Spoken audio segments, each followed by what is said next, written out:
dia. Donald Trump vai regressar à Casa Branca e com uma vitória que aparentemente não suscita reservas, pois terá ganho tanto no colégio eleitoral como no voto popular. E ganhou porque a América não só quis mudar, como mudou de forma, porventura, menos polarizadora do que se imaginava. Os latino-americanos estão menos polarizados, mesmo a minoria afro-americana está menos dividida. Mas será que isso pode representar uma descida da tensão política, ou será que a maioria republicana no Congresso vai abrir caminho a eventuais excessos de Trump? É muito isto que queremos discutir no Contracorrente de hoje. José Manuel, bom dia. Bom dia. Fazes parte dos que estão aterrorizados ou dos que estão tranquilos com os resultados eleitorais de hoje? Bem, tranquilos não é o termo certo, não? Mas também não estou aterrorizado. Apreensivo?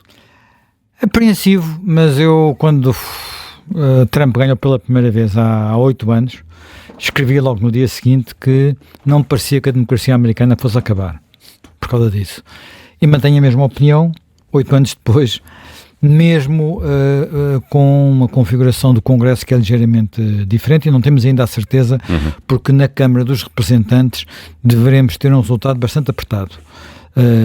Poderá ser a maioria para um lado, poderá a maioria para o outro, e isto significa que, como os partidos americanos não votam sempre em bloco, às vezes há, o caminho não está totalmente aberto, e eu creio que continuarão a existir muitos limites, mas mesmo muitos limites à ação do Presidente, limites esses que vêm, enfim, há pouco o meu antigo colega de liceu, aliás, ele recordou aqui isso, e amigo João Valdo Almeida, embaixador da União Europeia em Washington, durante algum tempo, que esses limites viriam da comunicação social. É óbvio que vão continuar a vir da comunicação social, porque a comunicação social tem um papel de revelar o que se está a passar, mas a comunicação social é, na minha perspectiva, uma das responsáveis pelo que aconteceu agora, quer pela surpresa, ou pela parcial surpresa, quer pela forma como se afundou completamente na confiança dos americanos. Não soube ler o que estava a acontecer. Há 8 anos, eu não queria estar a repetir isto, mas há 8 anos, os jornais americanos prometeram que iam sair da bolha, porque não tinham percebido que Trump ia chegar. 8 anos depois não saíram da bolha, aparentemente, porque estão pior em termos de confiança pública, recuperaram um pouco pelo caminho, mas perderam tudo nos últimos anos outra vez, e muito porque têm uma perspectiva, quer dizer, vivem de facto em mundos diferentes. Agora, uma das coisas que esta eleição parece indicar, enfim, é uma eleição dividida, mas por incrível que pareça, as eleições para presidente dos Estados Unidos, mesmo aquelas que foram, como costuma dizer às vezes, um landslide, não é? Portanto, uma eleição esmagadora no colégio eleitoral, às vezes a diferença em número de votos era pequena. Houve eleições dessas com 1-2% de diferença em número de votos e depois 200 votos de diferença no colégio eleitoral. Portanto, as coisas são... O país sempre teve muito partido ao meio, até pela forma como o sistema funciona, não é? As várias... Aquilo não são partidos como os nossos europeus. Aquilo são coligações. E o grande problema, e desse ponto de vista, E coligações de interesses. Sim, de interesses, quer dizer, mas podem ser os interesses dos trabalhadores ou o interesse dos empresários, pode ser o interesse de uma minoria, de uma hiperminoria, ou o interesse de uma tradição, quer dizer, são coisas muito diferentes.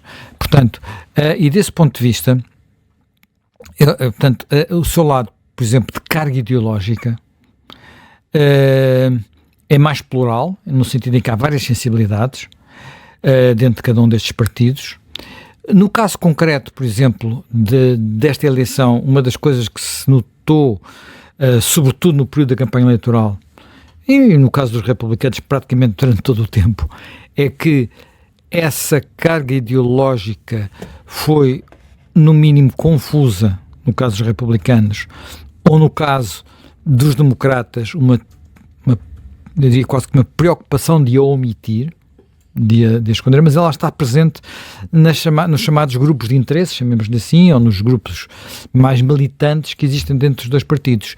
E aí é que está boa parte do problema que tiveram, porque passou o Partido Republicano e por isso é que foi tomado por Donald Trump, de alguma forma, e pelo problema porque está a passar o Partido Democrata, no sentido em que, e isto passa-se, atenção, isto não se passa só desde agora. Quando nós olhamos para a política dos Estados Unidos nas últimas décadas, notamos que há uma crescente polarização e que há uma crescente até dificuldade de pessoas de um partido falarem com pessoas de outro. Eu às vezes falo com amigos americanos e percebo que, por exemplo, a maior parte deles são democratas, que eles não conhecem nenhum republicano, não se relacionam com nenhum republicano. E nós aqui em Portugal, eu relaciono-me com pessoas de todas as sensibilidades. Todas as sensibilidades, almoçamos, jantamos juntos, brincamos uns com os outros, insultamos às vezes, se for o caso disso. Por acaso houve um tempo em que não foi assim. Houve um tempo em que teve quase a não ser assim, mas nunca foi completamente. Mas teve quase a deixar de ser assim. Sim, houve um tempo em que houve uma tentativa de dividir bons e maus, mas não aconteceu. Não aconteceu. Não, e mesmo no tempo da Revolução houve períodos muito complicados em que era quase inimaginável falar com o outro lado. Quase inimaginável, mas não chegamos aqui, quer dizer, aqui às vezes pergunta-se, nos Estados Unidos perguntava-se, mas é possível um casal, um votar em Trump e outro em Kamala, ou melhor, ele em Trump e ela em Kamala, e as pessoas discutiam, ele não deixa, aquele tipo de machista e tal, pronto, não sei se foi exatamente assim, até porque o que nos dizem os indicadores é que as mulheres brancas com mais de 45 anos ou 49 anos, votaram maioritariamente em Trump, um bocadinho contra aquilo que era a expectativa de muita gente. E depois nós temos também muitos estereótipos na cabeça. Mas eu gostava de dizer aqui uma coisa que talvez seja de tudo. Antes de ir a isso, deixa-me dizer outra coisa. Primeiro, porque é que a sociedade americana, na política, se polarizou tanto? Há muitas explicações. E há duas de que gosto particularmente. Uma tem a ver com um sistema que aparentemente é mais democrático, que é o sistema das primárias. O sistema das primárias não existiu sempre. Portanto, esta coisa de termos eleições primárias para escolher os candidatos... Eleições onde toda a gente escolhe o líder de cada partido. Não é toda a gente, quer dizer, no limite é toda a gente, mas vai só aos eleitores. Os eleitores inscrevem-se no sentido de serem, eu sou democrata, que é uma coisa também que é estranha aqui na Europa, não é? Portanto, podem se registar como democratas ou registar-se como republicanos e depois vão entrando podem votar para escolher os candidatos a tudo, literalmente a tudo. Quando eu digo literalmente a tudo, é literalmente ao candidato ao Congresso, ao candidato à Câmara Municipal e ao candidato a Presidente. Eu sei que há uma notícia ali, portanto é melhor nós interrompermos no instante. É verdade, 10 horas e 34 minutos, agora sim é oficial, Donald Trump acaba de ser eleito Presidente dos Estados Unidos. Até aqui estávamos apenas a trabalhar numa possibilidade matemática quase certa, não é? Quase certa, que indicava que Donald Trump ia ser Presidente. Mas agora sim, como isto funciona nos Estados Unidos, só para terem ideia, a contagem não acabou e vai levar dias a acabar. Há estados em que demora 9 dias até, não é? Sim, porque há muito voto por correspondência, os votos por correspondência podem ser depositados, penso que até ontem, portanto há um sistema complexo, digamos assim, e que é demorado de contar não a maioria dos votos, mas o rabinho final dos votos, e houve casos em que isso teve que esperar vários dias até fechar essas contas para decidir alguns estados. As diferenças que existem em quase todos os estados neste momento, que foram já atribuídos a um candidato ou ao outro, dão indicação de que Donald Trump está eleito. Aliás, quando ele chegou aos 267 votos eleitorais, foi numa altura, foi quando lhe foi atribuído à Pensilvânia, onde não estão contados os votos todos ainda, e vai levar muitos dias a contar todos. Quando lhe foi atribuído à Pensilvânia, isto é uma atribuição feita pela Associated Press, que é uma cooperativa dos jornais americanos, portanto uma espécie de cooperativa, mega cooperativa, enfim, é um bocadinho mais complicado que isso, de jornais americanos, que neste dia faz não só as sondagens pré-eleitorais, como a análise dos resultados, como em função do que dos resultados que falta contar e dos counties, dos condados de onde eles vêm e saber de onde eles vêm, é capaz de prever com algum mínimo de certeza que a margem existente na votação é suficiente para atribuir este ou aquele, digamos, este ou aquele círculo a um candidato ou outro. Isso aconteceu às 6h30 da manhã, para os ouvintes que não estavam acordados a essa hora, e uma hora depois Donald Trump faz então o seu discurso de vitória. Mas na altura faltavam 3 votos eleitorais. Ele estava com 267, faltavam 3. Olhando para o mapa, via-se que havia um estado com 3 votos eleitorais que não estava ainda atribuído, que é o Alasca. Porque o Alasca é o que fica lá no rabo do mundo, não é? Portanto, é o último a fechar as urnas, não é? E, portanto, as urnas fecham muito mais tarde, mas o Alasca não tem dúvidas, o Alasca vai cair, ia cair, e a votação já verificada era quase 2/3, 1/3, portanto é um Estado republicano. E por isso, pronto, os 270 votos eleitorais estavam lá. Mas independentemente disso, e só apenas este parênteses, deixa-me voltar ao ponto em que eu estava. Portanto, um dos problemas das primárias é que as primárias têm 50, 60 anos, mais ou menos, como hábito.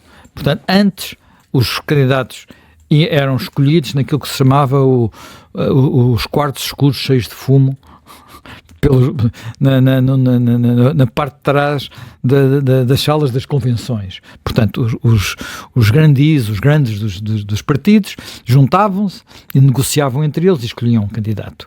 Portanto, e não havia uma participação direta dos eleitores. Agora, essa participação direta. Problema. O que se tem verificado nas primárias é que, e isso é porventura até mais complicado a nível de, por exemplo, quando se escolhe um candidato para ser senador ou para ser congressista ou para ser representante, que é como se mobilizam não todos os eleitores, mas apenas aqueles que estão inscritos, que revelam que são daquele partido. Há poucos estados em que os independentes possam votar nas primárias. Portanto, a tendência é para os mais militantes e, no limite, os mais extremistas, puxarem para esse lado. E, portanto, muitas vezes os candidatos que falam mais aos setores mais ativistas, mais militantes, mais extremistas dos partidos, têm vantagem nas primárias.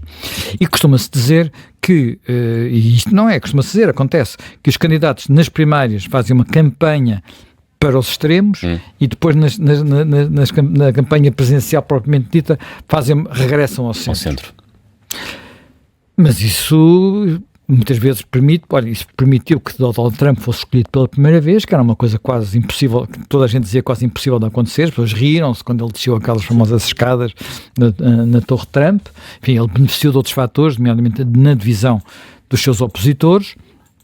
Desta vez houve na expectativa durante algum tempo que uma senhora, uma republicana mais moderada, que é Nikki Haley, curiosamente da Carolina do Norte, salvo erro, Carolina do Sul, foi embaixadora do Trump e que foi embaixadora do Trump nas Nações Unidas e que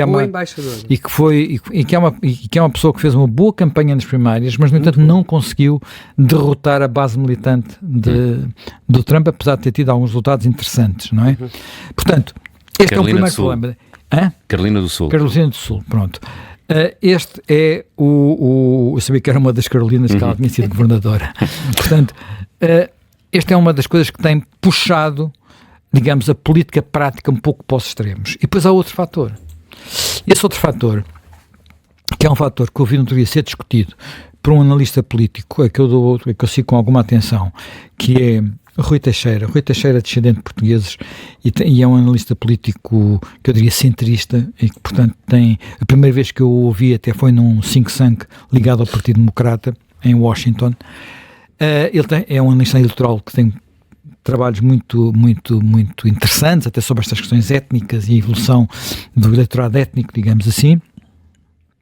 E ele dizia que estes dois partidos têm estado a fazer nos últimos 40, 50 anos é, quando ganham por 1, acham que ganham por 100.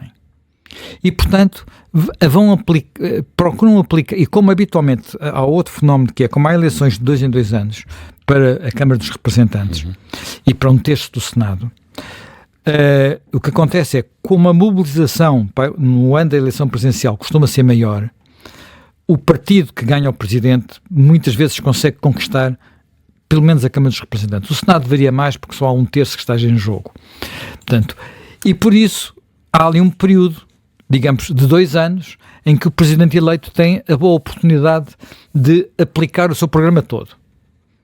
E, portanto, mesmo quando ganhou por pouco e quando tem um mandato eleitoral que nós poderíamos dizer por pouco ou por, enfim, às vezes por quase nada, um mandato eleitoral que aconselharia a alguma governação mais centrista, tende a governar mais de acordo com as agendas dos extremos. Sendo que nestes extremos, de um partido e no outro, acontece ainda outro fenómeno, o qual também já está a chegar à Europa e a Portugal, que é, temos muitos grupos de ativistas e de militantes que são grupos que, ao contrário do que sucedia antigamente, em que eram grupos, quer dizer, quando as ideologias políticas tinham uma certa, quer dizer, quando um partido mesmo extremista, mesmo que fosse um partido de 0,1% do eleitorado, se apresentava, tinham, como se costuma dizer, um projeto para o país. Procurava ter um modelo, mesmo que fosse... Não, agora não é um projeto para o país. Agora eu não quero comer carne. Microcausas, não é? Ou eu quero acabar com não sei o quê, ou eu quero que a bandeira da Confederação volte. Portanto, são microcausas microcausas de que eles não arredam pé, mas que acabam por condicionar imenso a vida dos caso espanhol, partidos. falámos disso aqui ontem, quando eles, por uma razão aritmética, passam a fazer parte de uma solução de governo.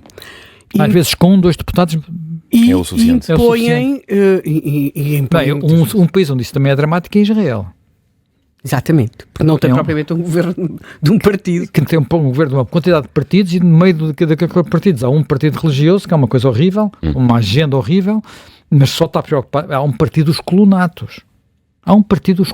Quer dizer, coisas deste género. Bem, não interessa, agora estamos nos Estados Unidos. Portanto, mas estes 2 fenómenos, portanto, fazem com que, por exemplo, quando nós olhamos para os temas desta campanha eleitoral e os temas que eventualmente levaram, pelos estudos eleitorais, levaram ao regresso improvável, temos que dizer que é improvável, de Donald Trump, encontramos 2 temas centrais: economia e imigração.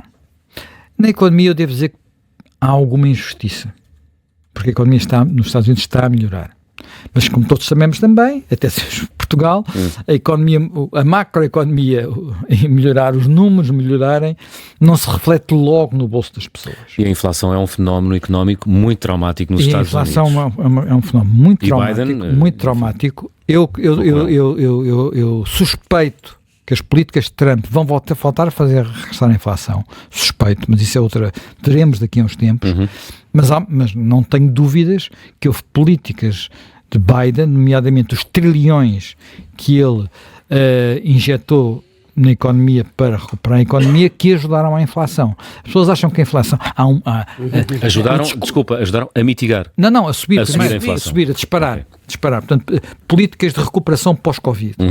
Portanto, repara que ele foi eleito no ano do Covid, depois houve ali uma série de políticas que foram trilhões e trilhões injetados na economia. Quando o dinheiro entra numa economia, há mais dinheiro, os preços sobem. Quer dizer, está nos livros. Não sobem porque há especuladores ou bancos a ganhar, fazer muitos lucros, como dizem alguns partidos políticos em Portugal.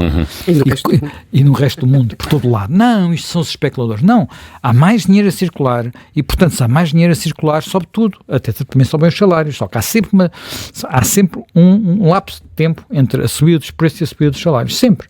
Pronto. Até porque, muitas vezes, antes da inflação houve uma recessão e que na recessão a margem das empresas diminuiu e, portanto, mal elas abrem um bocadinho, mal há mais procura, basicamente é isto, mal há mais procura, elas sobem os preços. Isto é, enfim, é o comportamento das pessoas que fazem a economia, não é o comportamento de seres abstratos. Muito bem, portanto, economia e imigração. Imigração. Repara, o primeiro pacote só foi aprovado, só passou naqueles termos que eram, porventura, demasiado gigantescos, porque Joe Biden tinha maioria no Congresso, nas 2 câmaras do Congresso, perdeu essa maioria logo, numa das câmaras, logo na eleição intercalar de 2022, quer dizer, não perdeu tanto como se imaginava, mas perdeu-a. E o outro tema, que também foi um desastre nos primeiros 2 anos, foi a imigração. Pronto. E nós dizemos assim, mas se ele não tivesse, porventura, se não tivesse cometido esse erro, se não tivesse feito aquilo, ainda ontem eu ouvi uma comentadora dizer que Joe Biden foi provavelmente dos últimos presidentes dos Estados Unidos o que governou mais à esquerda. Nós em Portugal não temos muita noção disso, mas é um bocado de verdade, em alguns aspectos é um bocado de verdade. E, sobretudo, no início do seu mandato. Eu não sei o que é que vai acontecer agora com Donald Trump, que é capaz de fazer o mesmo em sentido contrário, o que é mau sinal. Mas este vai e vem, isso é normal, haver mudanças de políticas, as pessoas mudam, umas vezes vai mais para um lado, outra vez vai mais para o outro. Guinadas é uma coisa um pouco mais complicada. E as guinadas assustam os eleitores. Assustam os eleitores no sentido que, quando há uma guinada muito forte, eles dizem, e depois os resultados não se notam logo, pode vir outra pessoa dizer assim, estás a ver, fizeste aquilo, exageraste, agora é a minha vez outra vez. Foi o que o Donald Trump fez, e foi assim que ele acabou por ir buscar um eleitorado variado. E há alguns sinais, deixa-me só dizer agora aqui um lado, duas coisas um bocadinho mais positivas.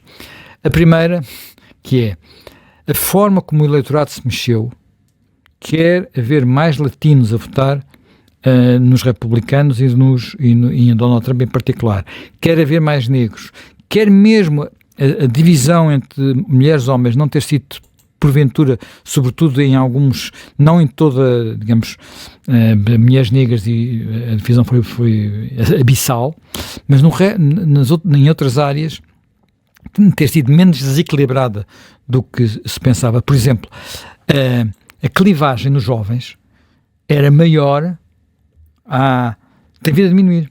A clivagem nos jovens, portanto, a vantagem nos jovens dos democratas era gigantesca em 2016, ficou um bocadinho menor em 2018, um bocadinho menor em 2020, e no caso concreto dos jovens, quando estou a falar de jovens, estou a falar eleitorado com menos de 29 anos, e no caso concreto dos jovens homens, portanto, rapazes de 39 anos, enfim, homens com menos de 39 anos, pela primeira vez votaram maioritariamente Trump, e não no candidato democrata. Portanto, há aqui esta evolução. É um sinal de que a ideia que estamos perante dois corpos estanques que se vão degladiar até à morte, que é uma ideia que às vezes construímos na Europa, até por causa da experiência europeia, que é uma experiência muito diferente da experiência americana, é porventura exagerada. E há até por um outro fator, é que estes partidos, nos últimos 40, 50, 60 anos, mudaram radicalmente a sua base eleitoral. Mas radicalmente.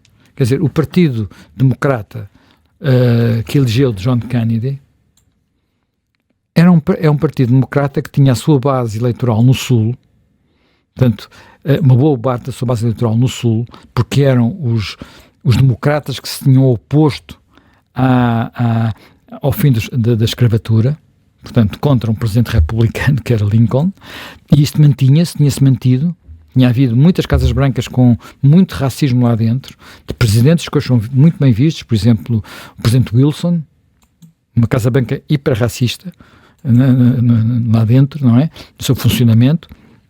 Portanto, tinha havido e isso mudou completamente com os direitos civis. Aliás, o Lyndon Johnson, quando assinou a lei, disse: esqueçam os Estados do Sul, o Partido Democrata vai desaparecer dos Estados do Sul por décadas. E desapareceu. Portanto, houve aqui uma mudança muito grande. Os brancos pobres do Sul votavam democrata e os brancos pobres do Sul agora votam republicano. Mas, quer dizer, os negros, que votavam antes mais depressa republicano do que democrata, depois dos direitos civis viraram ao contrário e agora estão a fazer outro caminho novamente. Portanto, a costa leste, portanto, Nova Iorque, Boston, Massachusetts, era uma base dos republicanos. Hoje, ao contrário, é uma base dos democratas. E isso também corresponde à base social. Os mais afluentes, as classes instruídas, as pessoas com cursos universitários, tradicionalmente votavam mais nos republicanos. Hoje é, porventura, digamos, a classificação social mais dividida é as pessoas com formação superior. Portanto, onde de facto a vantagem dos democratas é 2-1, ou mesmo mais do que isso, relativamente aos republicanos. Pronto, dito isto, eu uma coisa só queria acabar, depois podemos falar melhor sobre isso a seguir. Há outra coisa que eu ouvi nos últimos dias e que achei imensa graça relativamente ao perigo que pode constituir para a democracia e para o sistema uma vitória de Trump. Eu devo dizer que, como te disse, como repito, que já disse ao princípio, não tenho essa perspectiva. É evidente que é aquilo que nós, na linguagem coloquial, chamaríamos um burgueso. Portanto, e nós não gostamos de ter burgueses no lugar daqueles. Tenho um amigo meu que costuma dizer, alguém que nem sequer é capaz de apertar o botão do casaco quando cumprimenta uma outra pessoa, não é? Que é uma coisa de boa educação mínima. Quer dizer, vai sempre ali todo desgargalado, com aquela gravata... Parece os nossos pais a falar, quando vai ser todo desgargalado. Pronto, mas quer dizer, nós sabemos que nos temos que apresentar de determinadas maneiras, que questões têm a ver com boa educação, com comportamento. Mas, portanto, isto, ele depois diz coisas e faz promessas, mas agora... Mas não desculpa de interromper, não temos que isso se reflita na sua governação, porque achas que ele exagerou na campanha e vai porque acho que ele é uma coisa enquanto presidente, ou porque a democracia americana tem sistemas de autocontrole? Eu acho que a democracia americana continua a ter, além da imprensa, tem outra coisa que as pessoas esquecem. A América é um Estado federal. Os Estados têm imenso poder. Vão ver o que aconteceu nos Estados com os 10 referentes sobre o aborto. Que houve decisões em direções contrárias, e vejam também, para terem noção, às vezes, da discussão americana, que em muitos Estados foi colocado, o que estava em discussão era se o aborto devia ou não, mas dito com todas as palavras, não é subentendido, se devia ou não ser permitido até à viabilidade do feto. O que é uma coisa, por si, bastante complicada de definir. Até à viabilidade do feto. 24 semanas. Pronto. Enfim, já foi 26, pronto. Até à viabilidade do feto. Houve Estados que aprovaram isso, houve outros Estados que chumbaram essa alteração. Enfim, não vou... Mas isso mostra... E, portanto, o Presidente não vai mandar nisso. Quer dizer, não vai mandar nisso. Não há poder para mandar nisso. Estás a ver? Por exemplo, o Trump aí, para mim, tem a posição mais correta. Devolve-se o poder aos Estados. Não é um poder do Tribunal, do Supremo, é sim um problema que o povo deve decidir, uma questão que o povo deve decidir, Estado a Estado. Eu sei que se criou esta narrativa de que o Trump era contra o aborto, o que não será necessariamente o caso, mas não só aquilo de que se fala, quando se fala de aborto nos Estados Unidos, muda Estado a Estado, e em alguns Estados muda para prazos que na Europa nós metemos as pessoas na prisão, se fizerem aquilo, mas também eu acho que ele tem razão nessa matéria. Devem ser os Estados a decidir. Sim, eu também tenho a minha opinião, mas é uma discussão tem muito a ver com estas coisas que se dizem, que é a estupefação por aquilo que eles não fizeram. Por exemplo, a indignação que varreu a Europa por causa da questão do Washington Post apoiar ou não apoiar um candidato. Mas nós aqui em Portugal, por acaso, algum jornal faz ou alguma televisão, repare-se a discussão que houve quando a Rádio Renascença, que é uma emissora, que se apresenta como emissora católica portuguesa, todos os dias diz isto não sei quantas vezes, durante o referendo ao aborto, tomou uma posição, pois estranho seria que não tomasse, não é? Mas, portanto, nós acabamos muitas vezes por ter uma espécie de umas reações de chilique perante coisas que nem percebemos que, para nós estamos decidimos de outra forma completamente diferente. Agora deixa-me só dizer uma coisa que eu acho graça no fim. Quer dizer, não sei se as pessoas vão achar graça, que é assim. Como é que as pessoas admitem que uma pessoa está sempre a dizer aldrabices, está sempre a dizer, está sempre a necessitar de ser corrigido, e que insiste nas aldrabices e que insiste em coisas que nós, em alguns casos, chamaríamos mentiras descaradas? Como é que o elegem?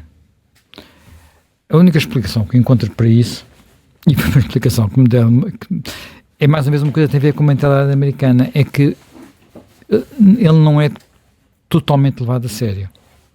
E não é o primeiro em que isso acontece. Já houve outros presidentes que faziam... Não se leva totalmente a sério o que as pessoas dizem, porque sabem que não vai ser exatamente assim que acontece. E os Estados Unidos até têm um desporto que é um um desporto em que isso é exatamente assim. Um desporto que não é para levar a sério, que é o wrestling. E lembras daquele wrestler que apareceu a falar no último dia do Congresso? Hulk Hogan. O Hogan, o mais famoso de todos. Quer dizer, é um desporto de fingimento. Tirou a camisa e fez um número. Vão-se matar um ao outro. Sim. E tudo aquilo vão-se matar um ao outro e toda a gente sabe que eles estão ali como charlatães, no fundo, não é? Portanto, é política espetáculo. É um lado de política espetáculo também, enfim, e nós sabemos que houve outros, se formos ver a história, houve mais casos, quer dizer, presidentes que mentiram ou não mentiram, um presidente que mente é ou não é demitido e por aí adiante, bem, enfim, não vale a pena ir por aí. Eu acho que há esta questão. Isto tem que ser considerado para nós pensarmos naquilo que vai ser ou não vai ser a administração Trump no que respeita à política externa. É um tema importante e, para mim, neste momento, e sobretudo relativamente à questão ucraniana, é o que mais me preocupa. Muito bem, vamos analisar tudo isso na segunda parte do Contracorrente, até porque já temos em estúdio o Major-General Isidro Moraes Pereira. Fazemos aqui uma pausa, regressamos já a seguir. Até já.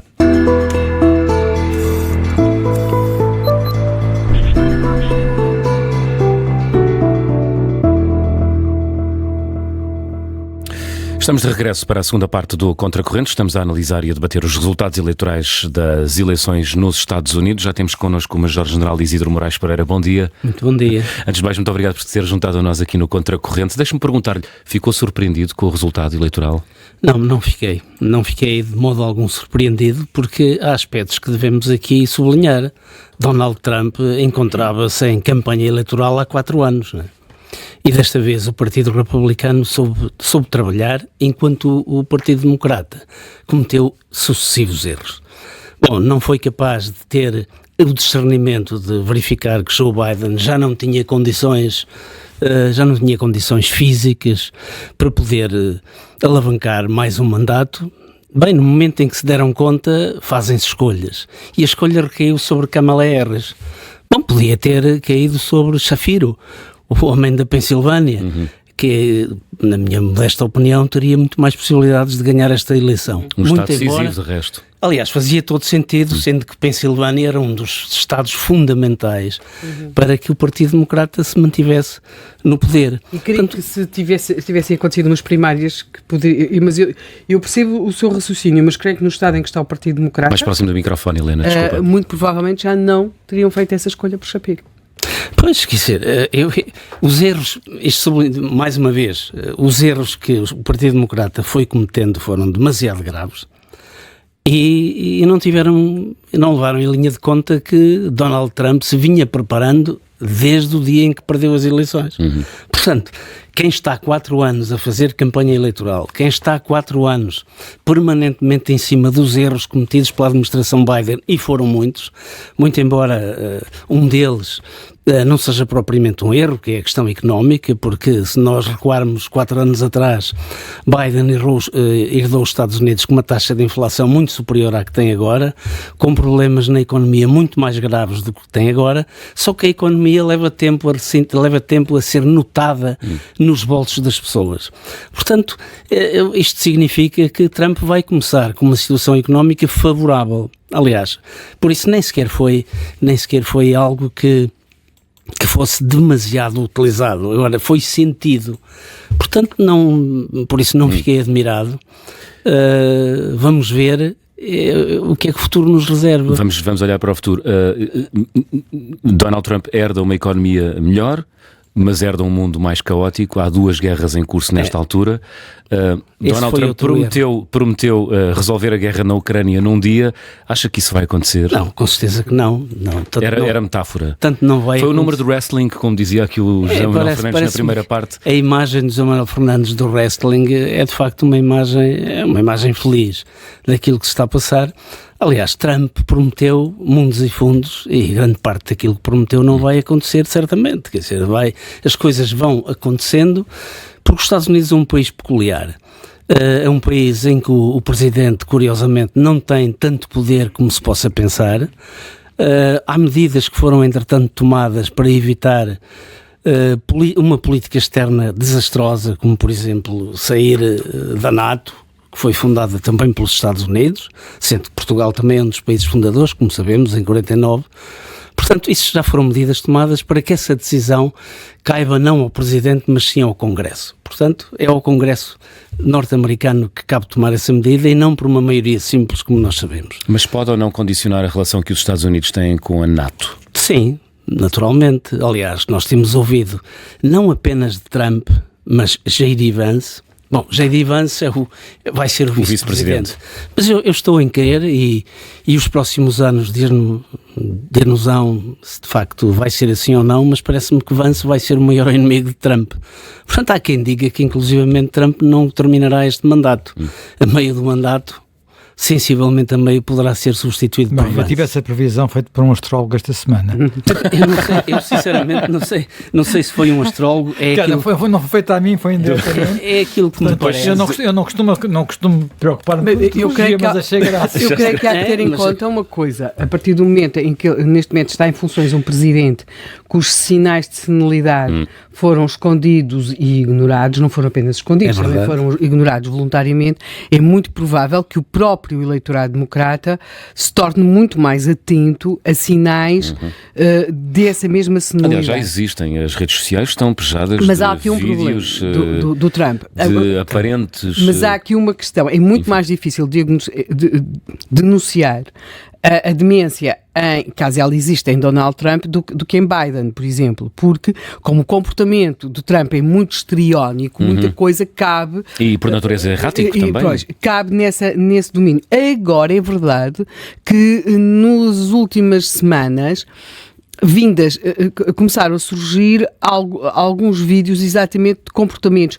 que dentro daquilo que é o errático de Donald Trump eram absurdos. Portanto, admitindo o errático, não eram tão facilmente enquadráveis. E, portanto, eu creio que nós temos aqui um presidente muito velho com um vice-presidente muito novo. E um presidente velho e que na prática conseguiu fazer aquilo que quis. Helena, deixa-me dizer uma coisa, eu não resisto a dizer isto, que é assim. Eu penso que Vance tem sido muito...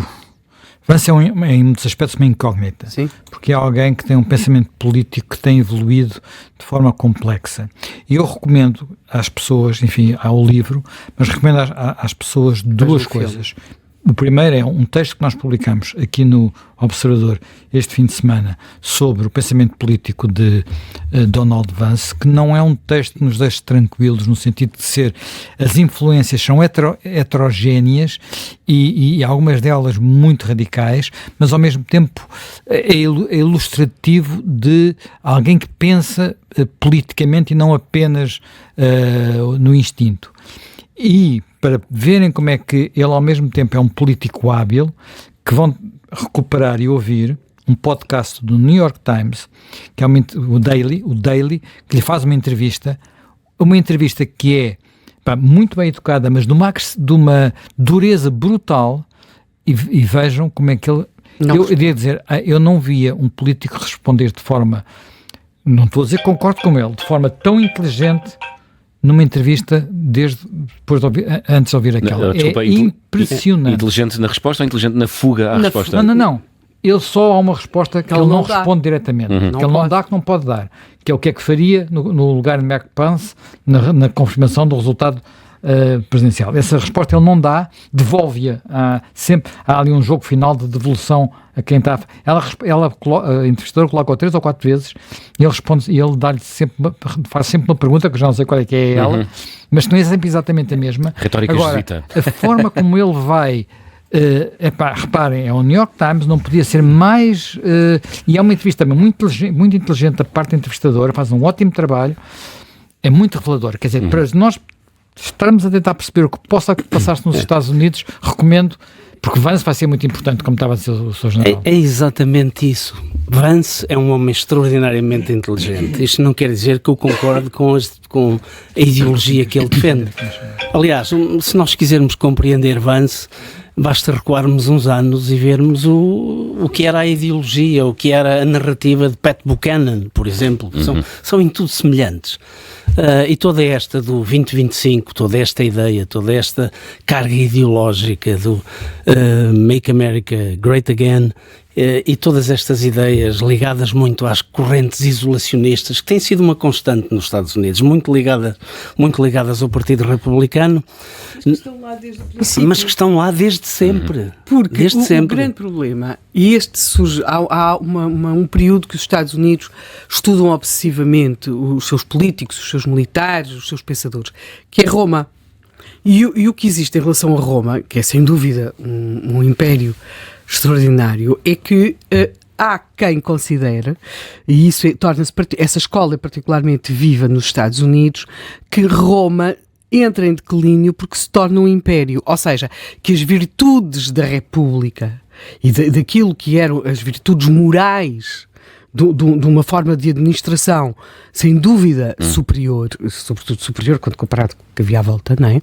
E contemporaneamente, que se foi corrompido pela vocação que depois imperial de Roma. O que é que Portanto, acontece? isso explica que haja muitos americanos que, ou ajuda a contextualizar ou a enquadrar muitos americanos que acham que, por exemplo, os Estados Unidos não devem partir participar em guerras. Aquilo que são, até porque no princípio, quer dizer, isto está lá, não é? A ideia de que eles não vão entrar em guerras, não é? E sobretudo tinha a ver muito com a questão do próprio continente americano. E esta ideia de que os Estados Unidos, quando abandonam os Estados Unidos, e a sensação de abandono é evidente, e vão para essas guerras num sítio que, aliás, essa expressão surgiu até em vários discursos do Trump, as pessoas diziam, mas aquelas guerras não se sabe onde, lá no fim do mundo, não é? E portanto, acaba por ser muitas vezes visto como um fator, não é apenas como um fator de absorver dinheiro, de absorver atenção, é um fator de corrupção de algo que é entendido como superior, que é a própria democracia norte-americana. Aliás, esta tem sido uma constante, levar-nos-ia aqui horas a falar sobre isto. O próprio, se recuássemos ou antes da Primeira Guerra Mundial, ou se recuarmos, nem é preciso recuar tanto, vamos só à intervenção dos Estados Unidos da América na Segunda Guerra Mundial. Os Estados Unidos da América, mais uma vez aqui, só entram no conflito muito tarde e só entram por uma razão, e é preciso termos isto bem na nossa memória, porque o Japão atacou o Pearl Harbor. Aliás, até hoje... Esse foi o gatilho. Aliás, até hoje, é muito interessante quando apareceram com estas teorias da conspiração sobre se o Netanyahu sabia ou não sabia que o Hamas podia atacar a 7 de outubro, não é? Existe sempre este tipo de teorias, por exemplo, e que acontece muito em relação à entrada dos Estados Unidos na Segunda Guerra, e de que eles já teriam até essa informação, e que o Presidente teria deixado que acontecesse o ataque para assim poder levar os Estados Unidos para a guerra. Por exemplo, nós achamos extraordinário o Plano Marshall, não é? E o Plano Marshall foi a construção de um mundo americano, e para a Europa foi das coisas mais extraordinárias que nos podia ter acontecido, senão voltaríamos àquela desdita que nos aconteceu no pós-Primeira Guerra. Mas é bom lembrar o que é que aconteceu no pós-Primeira Guerra. Os Estados Unidos vieram, resolveram o assunto e voltaram, e nem sequer fizeram parte da Sociedade das Nações. Na Segunda Guerra, quando o Marshall, seu nome, anunciou o Plano Marshall é anunciado na Europa, e nos Estados Unidos é lido, feito o discurso numa universidade. E quando se fala muito, o que é a propaganda do Plano Marshall? A propaganda foi muito importante para os países, claro que tinham um Plano Marshall, mas foi sobretudo importante para convencer os americanos que valia a pena passar o cheque. E não é apenas uma questão de dinheiro. É também uma questão de envolvimento numa política que eles não veem necessariamente como prioritária. O que eu, desde já vos digo, não me custa nada a entender, porque vivo numa zona do mundo onde nós somos ainda, nesse sentido, muito mais isolacionistas que os americanos, porque nós abdicámos completamente do nosso esforço de defesa. Qualquer pessoa aqui que fizesse uma campanha eleitoral até a guerra da Ucrânia a falar da nossa necessidade de nos defender dos nossos interesses geoestratégicos, que tínhamos de perceber o que é que estava a acontecer no mundo, pois estava a ser candidato para perder as eleições, absolutamente, não é? Portanto, nós muitas vezes aquilo que criticamos nos Estados Unidos, ou aquilo que mais criticamos nos Estados Unidos nestas opções, não estou a falar da parte da economia, é que eles, por vezes, votem exatamente como nós votamos. Quer dizer, nós neste momento estamos aqui preocupadíssimos porque os Estados Unidos com Trump, podem Eu acho que a única diferença entre Trump e Kamala nesta matéria é retórica. Um diz de uma forma bujarda e forte aquilo que os outros dizem baixinho e também pensam, não é? Os europeus têm de se organizar, não é? E não é algo injusto que tenha sido dito. Diz Manel, desculpa. E não é injusto que digam isso. Não é injusto e mais. E não é algo característico do Partido Republicano. O partido Barack Obama fez exatamente essa mesma apologia em Gales, digamos, na Conferência de Gales da NATO. Quer dizer, é algo que os americanos, neste momento, sentem que do lado europeu, no pilar europeu da NATO, não há correspondente interesse em contribuir para criar uma estrutura de defesa capaz de alavancar situações sem necessidade de estar sempre à espera do chapéu de chuva norte-americano. Mas diga-me lá uma coisa, eu acho que a NATO, ao contrário do que algumas pessoas andam por dizer, não vai acabar. Não vai. Mas, por exemplo, a retaliação de Israel ao Irão teria sido igual se fosse Trump o presidente ou o Biden? Não. A retaliação, isto é a minha opinião. Um grande erro, embora os americanos, a política externa não tenha uma influência, digamos, muito grande sobre o resultado eleitoral, tem sempre algum. Porque quando os partidos estão a discutir taco a taco as eleições, tudo importa. Tudo importa. Não é apenas a economia, não é apenas a questão da política externa, é tudo ao mesmo tempo. E eu disse-o várias vezes. Joe Biden foi um presidente fraco. Porque não soube ser o líder da superpotência mundial. Não soube ser o líder. Não tomou as decisões que devia ter tomado de forma absolutamente clara e transparente. E este caso é um caso particular. Israel tem uma guerra aberta fundamentalmente com o Irão, porque é o Irão que está por trás, com as suas marionetes, a combater contra Israel. Israel, que não era apenas o governo, não era apenas Benjamin Netanyahu que o solicitava, mas o próprio Yair Lapid, o líder da oposição, antigos primeiros-ministros, antigos ministros da defesa, como Lieberman, todos solicitavam a Israel, ou pediam a Israel que ripostasse de forma muito mais eficaz sobre a economia iraniana, que assenta fundamentalmente na exploração petrolífera. Israel não o fez a pedido dos Estados Unidos. Israel não atacou diretamente o programa nuclear iraniano desta feita, portanto, desta última vez, porque Joe Biden lhe pediu. Mas porquê? Por que razão? Quando nós sabemos perfeitamente que Israel não vai permitir, nem hoje, nem amanhã, nem no futuro próximo, que o Irão se converta numa potência nuclear. Porque está em causa a sua existência. Também conta com isso. Ora, está. É um drama existencial. Portanto, é um drama existencial. Israel não pode permitir uma coisa dessas. Agora, se Trump fosse presidente, Israel teria dado uma resposta muito mais categórica, teria respondido de forma muito mais categórica ao Irão. Muito bem. Isso aí parece-me não haver qualquer tipo de dúvida, não é? Uma das grandes dúvidas é perceber como é que os Estados Unidos se vão relacionar com a Rússia. Acaba de sair uma declaração de Vladimir Putin, citada aqui pela CNN Internacional, que Vladimir Putin não tem qualquer intenção de congratular Donald Trump por esta vitória. Lógico, nem podia fazê-lo. Então o que é que nós temos ouvido? De Vladimir Putin, de Medvedev, de Lavrov, de um conjunto de pessoas importantes que gravitam à volta do Kremlin, todos eles têm dito que a Ucrânia é uma marionete nas mãos do Ocidente e designadamente dos Estados Unidos. A Rússia tem dito que o inimigo é os Estados Unidos. A Rússia está a tentar regimentar um conjunto de países, aqueles que vêm sendo designados de forma genérica pelo eixo do mal, a China... a China que anunciou ontem um novo caça, mostrou ao mundo ontem exatamente, um novo caça. Esse é outro aspecto importante. Que eu ontem vi. Não é encoberto há tanto tempo. Há tanto tempo. Não é? Aliás, não apenas isso, a própria Rússia também mostrou o seu Su-57, que por acaso tinha... Eu não digo os nomes, porque como sei que vou dizer mal, só digo... Parece que tinha uns parafusos Tinha alguns parafusos e algumas rachaduras na fuselagem. Eu só digo o novo caça, portanto a mim não me apanham nesse jogo. Uma coisa muito importante, agora é só apenas uma parte. Para se estar na crista da onda da tecnologia militar é preciso ter uma economia muitíssimo forte. Não é o caso da Rússia, que tem uma economia depauperada. Portanto, é natural que projetos como o do Su-57 sejam atrasados no tempo, e vão ser atrasados no tempo por falta de recursos.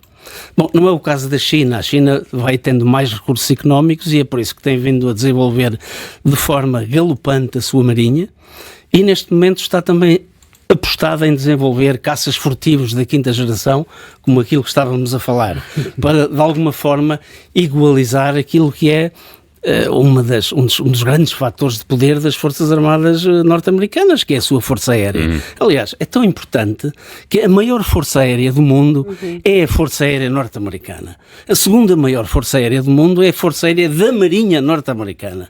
E a terceira maior Força Aérea do mundo é a Força Aérea do Exército norte-americano. É só para termos a noção das dimensões do aparelho militar. E isto é importante dizê-lo. Agora, voltando à questão anterior, quando a Rússia denuncia os Estados Unidos como o seu grande inimigo e tenta regimentar o eixo do mal, e não apenas o eixo do mal, está a alargá-lo para algo que são os BRICS, que os BRICS também estão em crescimento, deixaram de ser apenas aqueles 5 países e estão a aumentar, embora a última conferência dos BRICS não tenha sido propriamente um sucesso, porque houve países que ficaram à porta, foi-lhes negada a entrada, porque um sistema de pagamentos mundial para substituir o SWIFT não aconteceu, a desdolarização da sociedade não aconteceu, porque isso é um problema que leva tempo a discutir, e é um problema difícil, porque a China quereria que a sua moeda fosse a referência, a Rússia quer que seja a sua, a Índia, por cima... Não se entendem. Não se entendem. Agora, se os Estados Unidos é o inimigo, e é apontado como tal, é evidente que neste momento o presidente da Rússia e o Kremlin não pode dar os parabéns àquele que é o seu inimigo. Mas no meio há um país chamado Ucrânia, como é que sai daqui? Bom, a Ucrânia tem um problema que, vamos lá ver, a Ucrânia vai ter que se adaptar, vai ter que optar por formas de combater diferentes, possivelmente, enquanto a Europa não for capaz de se substituir de alguma forma aos Estados Unidos. Muito embora Zelensky tenha dito muitas vezes que Trump nunca lhe negou a continuidade do apoio. Bom, nós não sabemos que tipo de conversas é que eles tiveram. Juntos em setembro. Eles estiveram juntos em setembro.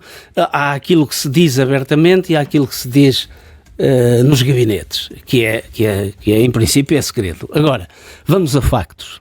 Durante 2024, em termos militares, os Estados Unidos despenderam ou investiram no apoio à Ucrânia cerca de 65 mil milhões de dólares.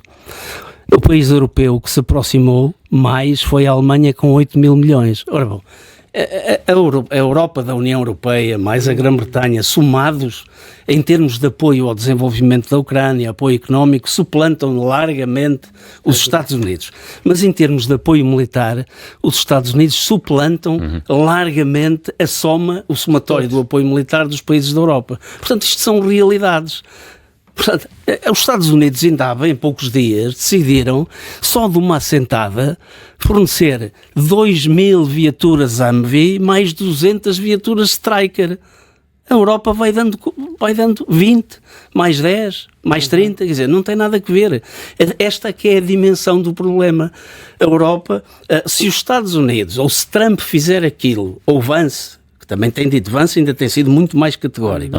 Por isso é que eu há bocado disse, Vance pode ser o grande inimigo do Trump. Mas depois os Estados Unidos têm aqui outro problema. Com a guerra da Ucrânia, embora o complexo militar industrial norte-americano já fosse digno de registro, estava também ligeiramente adormecido. E houve muita gente que investiu muito dinheiro em aumentar estas capacidades e não vão querer perder dinheiro. Portanto, este é que é o grande problema. Os grandes investidores americanos vão querer continuar a produzir armamento, porque senão vão ter que encerrar as fábricas e o investimento. Isto é a economia real norte-americana. Portanto, vamos ver, aquilo que se diz muitas vezes não corresponde àquilo que se pratica.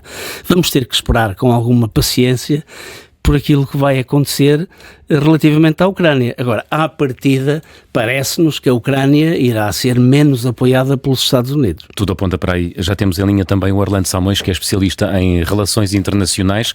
Bom dia. Muito bom dia. Bom dia. Sabendo de antemão o que foram os 4 anos de mandato, do primeiro mandato de Donald Trump, e tendo em conta tudo o que foi dito durante a campanha eleitoral, o que é que podemos esperar da política externa norte-americana para os próximos tempos, Orlando Samões? Bom, muito bom dia, muito obrigado pelo convite, é um gosto estar aqui convosco.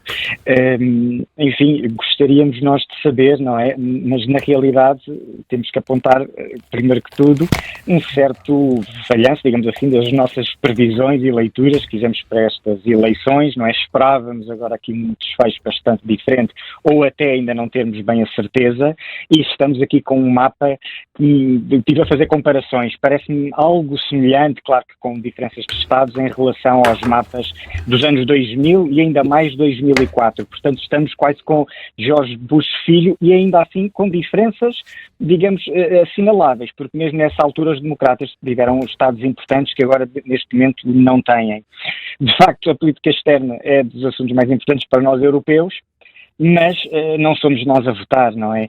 Portanto, aquilo que acho que deveríamos começar por sublinhar é que isto é em democracia, e a democracia pode ser muito surpreendente.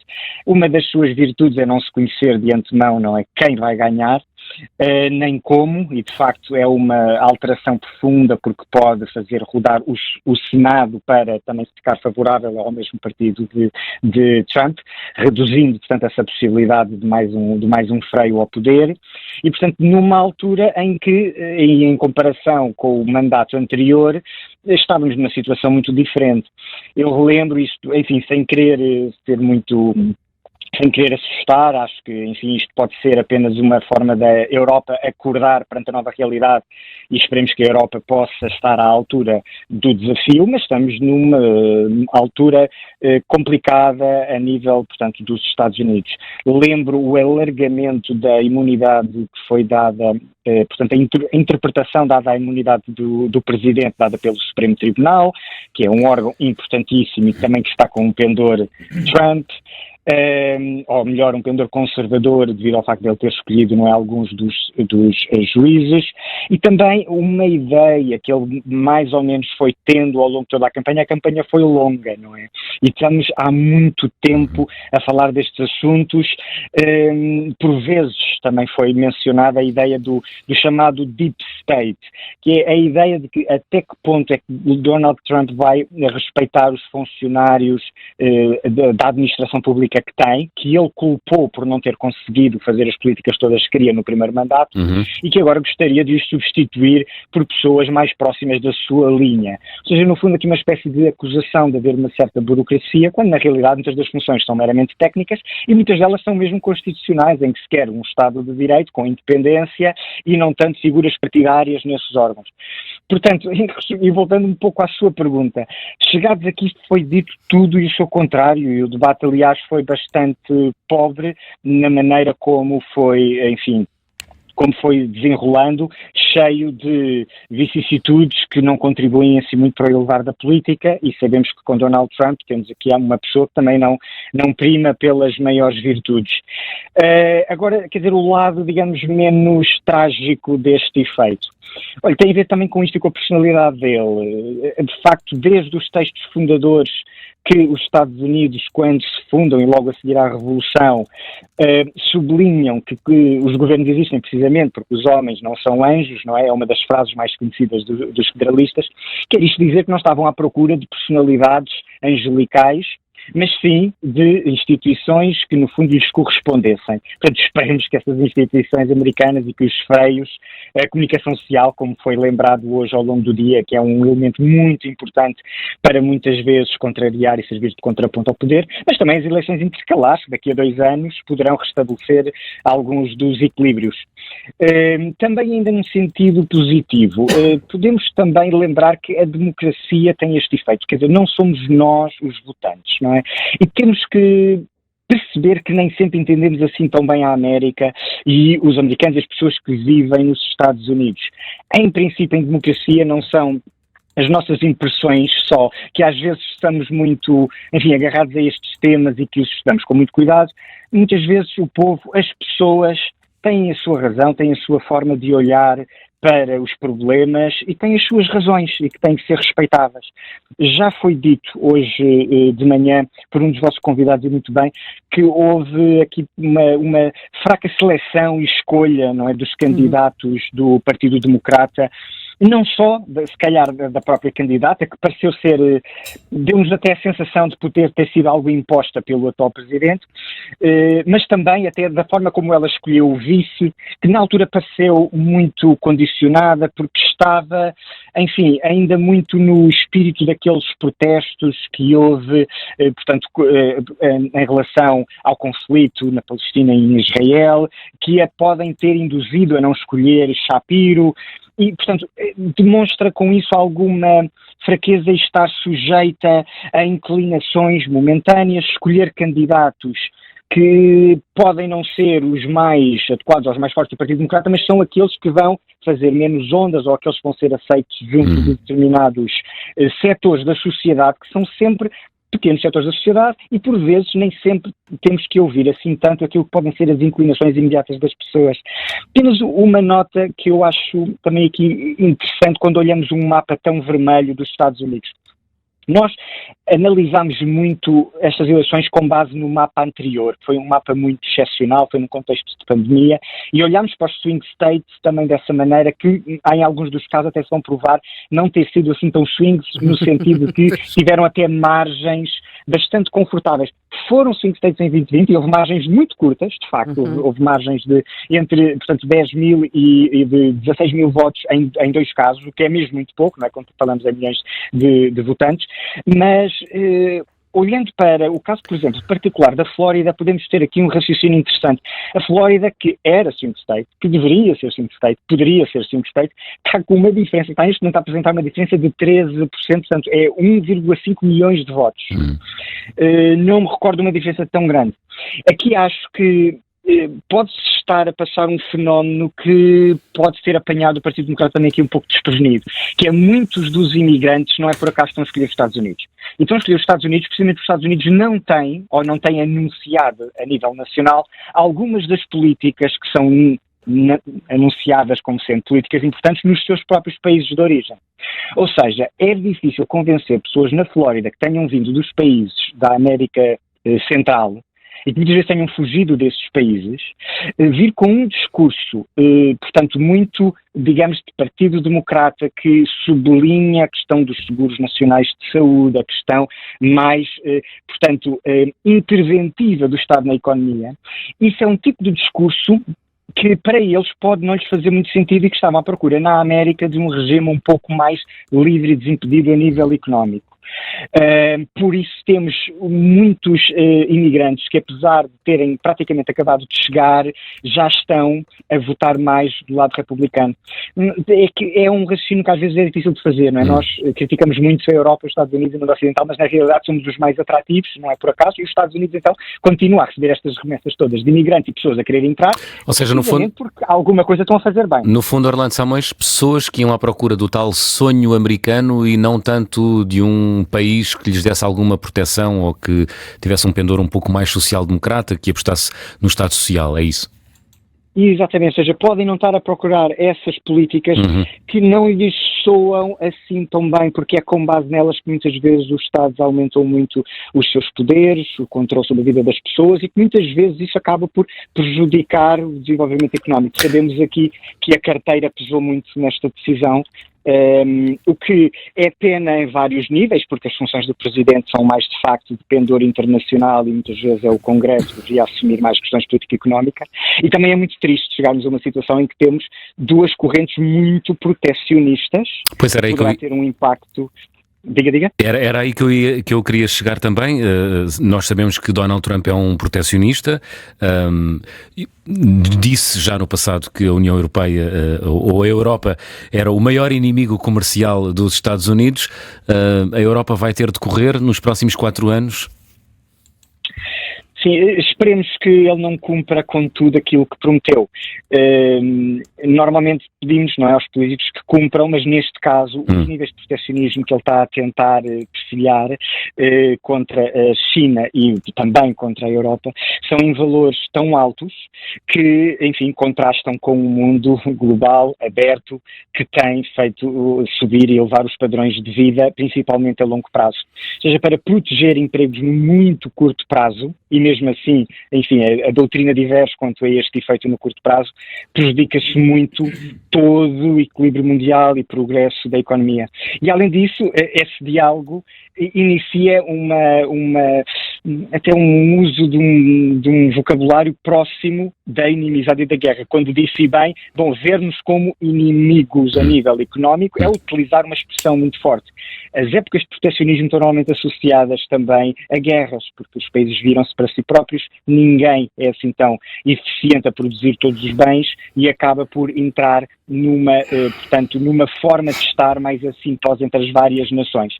A ideia de livre mercado sempre foi também defendida não só com base em estudos económicos, mas pela ideia de que as pessoas, ao trocar, não só queriam interdependência, também queriam formas de alisar alguns dos seus costumes que podem ser mais enraizados, tentar entender os outros, tentar explicar-lhes os seus produtos para que sejam consumidos em todo o mundo, ajuda a criar um contexto de maior amizade, humanismo e paz.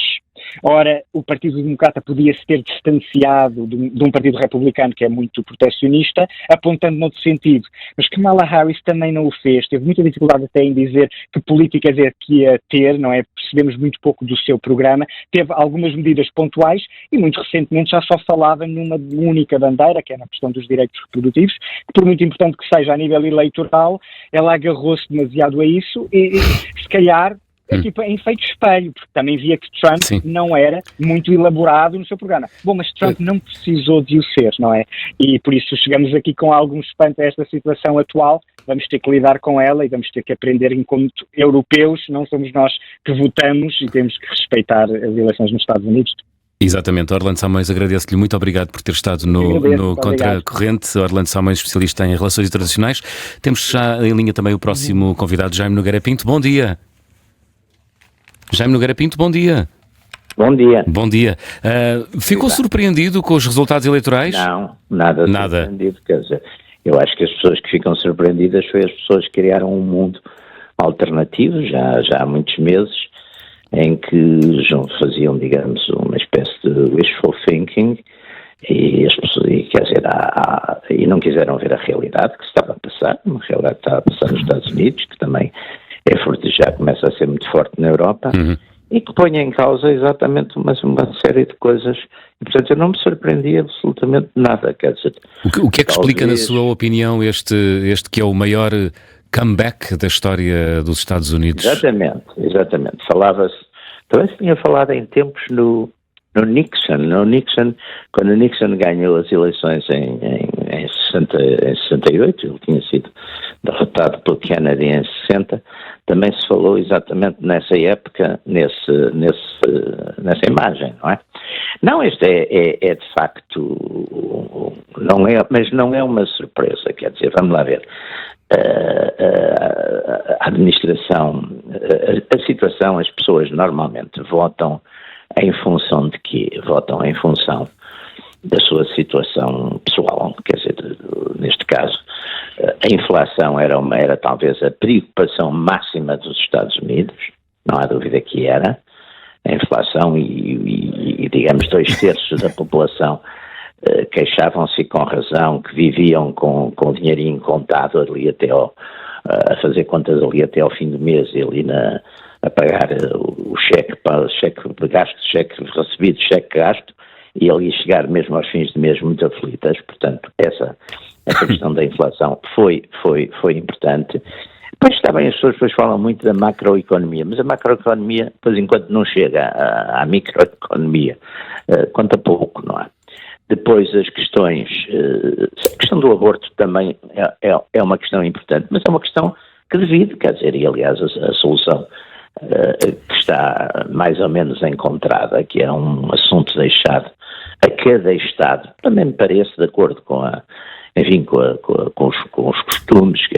Há uma América, há de facto nesse aspecto duas Américas. Há uma América mais conservadora, mais religiosa, que de facto coincide exatamente com o Sul e com o Oeste e com o Centro da América. A gente olha, por exemplo, agora para os resultados eleitorais e lá tem aquelas duas manchas azuis nas costas, não é? Na costa oriental e depois na Califórnia. E depois tem praticamente uma mancha encarnada, praticamente de uma ponta à outra, e corresponde exatamente a estados e áreas que são mais conservadoras nessa matéria. Portanto, também aquela radicalidade da Kamala Harris e do seu vice nessas matérias, portanto, no fundo era o aborto podia ir praticamente até ao nascimento, é uma coisa também de grande radicalidade. Também não foi uma coisa muito feliz. E depois, para uma série de estados, é o problema ali mais ligados, digamos, à fronteira, é o problema da imigração ilegal, que também é um problema que, aliás, não é só nos Estados Unidos, é um problema que aflige hoje muitos países. Claro que temos a noção que uma das razões dessa imigração é as pessoas estarem mal nos sítios onde estão e irem à procura e por vezes também serem necessárias nos sítios onde chegam. Mas tudo isso tem que ser controlado e não é aquela ideia do multiculturalismo que vem tudo, entra tudo, assimilamos tudo, estamos todos muito contentes. Não é assim que as sociedades reais funcionam. E, portanto, tudo isso cansou e depois este permanente envolvimento nas guerras também é uma coisa importante, que é uma coisa que veio dos neoconservadores, que, aliás, não estiveram só nas administrações democratas, tomaram conta numa dada altura da administração Bush 43, não é? George W. Bush. Portanto, tudo isso quando diz esta coisa das guerras, é a participação dos Estados Unidos em operações militares fora do seu território. Um bocado por todo o lado. Há umas que fazem sentido e há outras que não fazem sentido. Quer dizer, aquela ideia que vinha dos neoconservadores, que era exportar a democracia, as instituições americanas, a democracia americana, para sítios inclusive como o Afeganistão, que nem sequer que continua ainda a ser um fosso de impérios, foi sempre, e altamente tribalista, quer dizer, uma sociedade muito, muito, muito reacionária, muito tribalista, quer dizer, exportar para de doidos, não é? E, portanto, as pessoas também, apesar de todos desde os mídias de referência, tudo isso, todo esse convencimento que procurou ser criado e justificar tudo isso, as pessoas também não são tão estúpidas como isso, não é? Chamo Nogueira Pinto. Há mudança. Diga. Não, conclua, depois faço-lhe a pergunta. Ia concluir. Não, a minha, quer dizer, e portanto, aqui o que eu acho que estamos perante uma vaga diferente, quer dizer, ou seja, o mundo, neste momento, há determinados valores que tinham, de certo modo, sido postos na dispensa ou nas arrumações, como o valor de identidade nacional, alguns valores conservadores de família, etc. E também houve uma radicalidade do lado da esquerda, que eu acho que não é partilhada pela maior parte das pessoas também da esquerda tradicional, mas que é este wokeismo. E isso, de certo modo, acabou por gerar também reações muito fortes a nível popular, sobretudo porque as pessoas de um certo meio e de uma certa instrução têm medo e têm vergonha de parecer estúpidas ou parecerem boçais se perfilharem essa hostilidade a todos esses movimentos. E depois o voto, apesar de tudo nesse aspecto, as pessoas não têm ninguém a ouvi-las nem a vê-las e, portanto, depois dão estes resultados que as pessoas ficam muito espantadas, porque há uma coisa aqui que talvez me espantasse, que é a vitória no voto popular de Trump, que é talvez o ponto mais interessante e talvez até mais surpreendente desta eleição, porque aí isso talvez não se contasse, não é? Para já vai com uma vantagem de quase 5 milhões de votos sobre Kamala Harris. Exatamente. Se a gente contar que há ali aquelas zonas, aqueles grandes estados, Nova Iorque, Califórnia, etc., que têm uma votação, quer dizer, que desde o tempo de Ronald Reagan, da reeleição de Reagan em 84, normalmente nunca são ganhos pelo Partido Republicano. É impossível. Jaime Nogueira Pinto, poderá inspirar outros países a mudar politicamente? Estou a pensar, por exemplo, no Brasil, que vai a eleições em 2026. Bem, o Brasil agora teve eleições municipais em que o centro e a direita ganharam, não é? Portanto, isso também é um ponto importante. E o Brasil, de facto, a vitória de Lula ficou a dever-se sobretudo à parte mais pobre do país, ao Nordeste, não é? Portanto, no resto, isso é capaz de, dar uma certa força a Bolsonaro, que foi, não sei se é o Bolsonaro que é Bolsonaro não é a mesma coisa que Trump. Trump tem, enfim, é excessivo, às vezes diz coisas que talvez fosse mais agradável não as dizer, mas também não sei até que ponto o eleitorado dele gosta disso. Bolsonaro não é bem a mesma coisa, mas no fundo são o mesmo tipo de figuras que de certo modo encarnam uma certa revolta popular, um certo protesto, e o problema desses partidos de protesto é transformar o protesto em convicções, não é? E ele, por exemplo, Trump nisso fez uma escolha bastante inteligente do seu vice-presidente, que é exatamente uma pessoa com inteligência, com ideias, com uma história de vida muito interessante, que ele, aliás, foi como se deu ao trabalho de contar. Ainda não estava, digamos, na política como está agora, e portanto, marca, faz um certo contraste e completa, de certo modo, a linha, não é? Jaime Nogueira Pinto, muito obrigado por ter estado connosco aqui esta manhã no Contracorrente. Um bom dia também para si. Helena, temos-te ouvido pouco. Funcionou a democracia na América? Sim, claro que funcionou, não é? Aliás, funcionou no sentido em que temos umas eleições, decorreram, até agora, tanto quanto se sabe, sem incidentes de maior. É curioso porque o candidato vencedor passou a vida a falar de que havia fraudes e até fraudes massivas, mas depois, a partir do momento em que percebeu que ia ganhar, deixou de falar das fraudes, o que também não deixa de ser significativo. Mas eu acho que temos aqui a salientar, eu acho também que há uma outra coisa, essa muito importante, e que para mim é extraordinariamente saudável, porque é uma coisa que me irrita sagamente, que é quando se dá isto. Neste momento acontece mais com os partidos ou com os setores mais progressistas, no passado já foi de outro modo, e que é que se dão por certos determinados eleitorados. Ou seja, se a pessoa é negra, vota de uma maneira, se a pessoa se é uma mulher, vota de outra maneira, se é uma mulher afro, então tem de votar assim, porque se é um imigrante, então deve votar assado, e isso é algo que não acontece.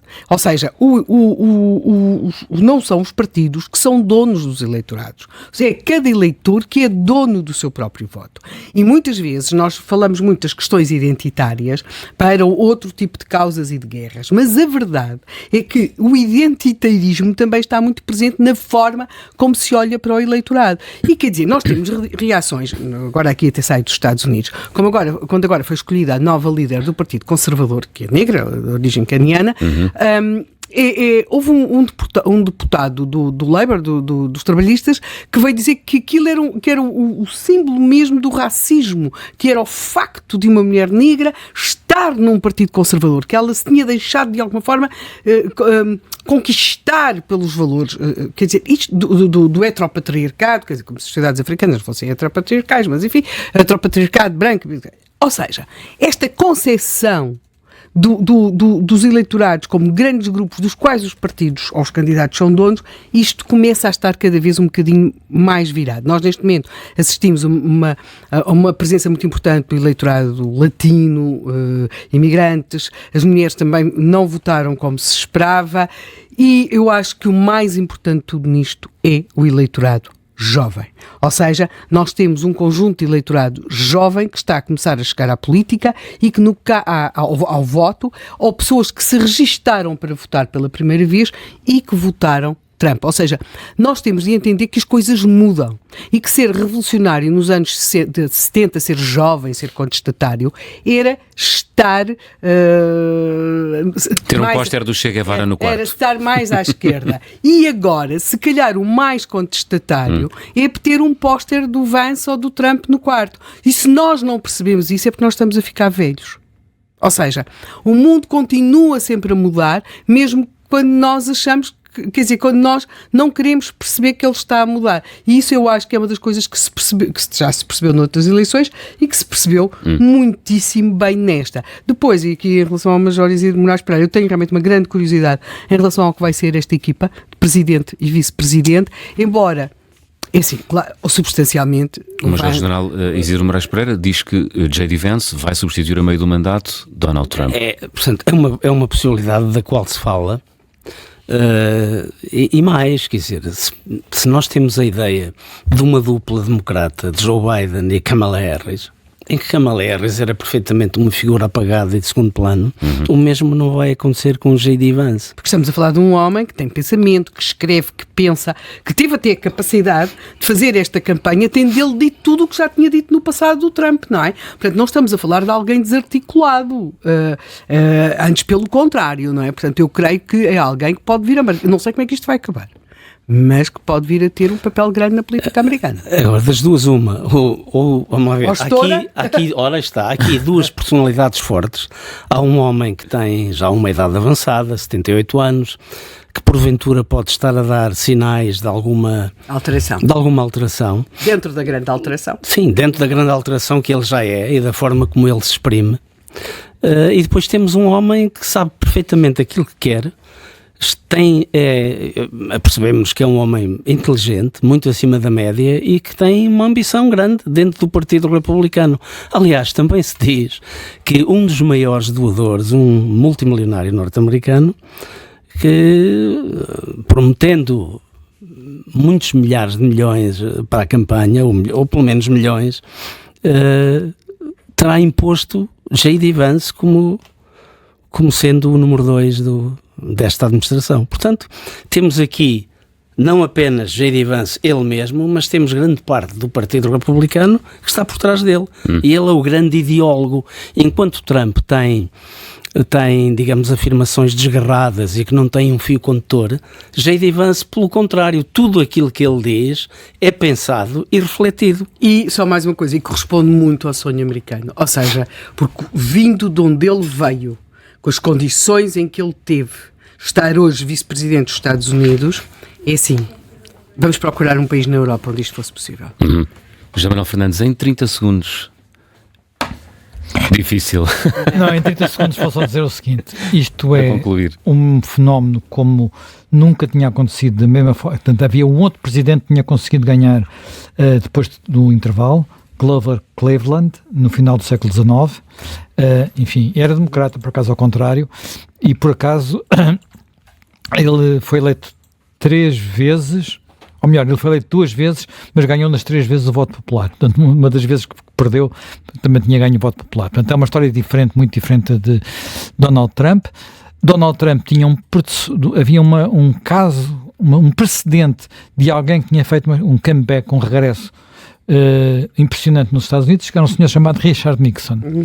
Mas hoje toda a gente está de acordo, este regresso é muito mais impressionante, e houve um historiador que durante esta noite, um historiador que eu gosto muito, Simone Sebag Montefiore, que disse que ele só se lembra de um outro regresso tão impressionante como este, o de Charles de Gaulle, para criar o gaullismo em França.